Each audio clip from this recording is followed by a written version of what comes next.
नमस्कार, माझे नाव शिवानी आकाश कांबळे आहे. माझ्या शाळेचे नाव जी प स्पेशल प्राथमिक शाळा मुरुम आहे. आज आम्ही चौथीची विद्यार्थी पाण्यात विरघळणारे पाण्यात न विरघळणारे पदार्थ सांगणार आहोत. हे प्रयोग करून दाखवणार आहोत. छान. पहिल्यांदा मी साखर विरघळलेल्या पाण्यामध्ये टाकली. ती मला दिसत नाही म्हणजे ती पाण्यात विरघळली. म्हणजे साखर म्हणजे पाण्यात साखर विरघळली. हे मीठ आहे.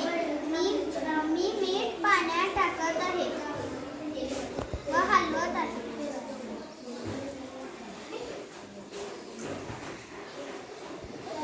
मीठ मला दिसत नाही म्हणजे मीठ विरघळलेले आहे. स्टार्ट.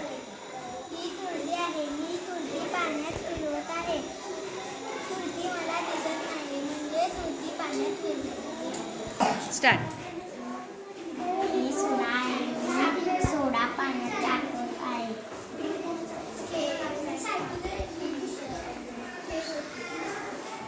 हे सोडा विरघळला आहे. म्हणजे ते सोडा विरघळून वर आला. हे तेल आहे. हे मी पाण्यात टाकत आहे. हे तेलच वर थांबले आहे. तेल पाण्यात पिघळत नाही. हे हळद आहे. मी पाण्यात टाकते. हळद वर आलेली आहे म्हणजे हळद पाण्यात विरघळत नाही. हा भुसा आहे. मी पाण्यात टाकते व हलवते. भुसा पाण्यामध्ये विरघळत नाही म्हणून. हे वाळू आहे. हे वाळू मी पाण्यात टाकते आणि वाळू पाण्यात विरघळत नाही. मन पीठ आहे.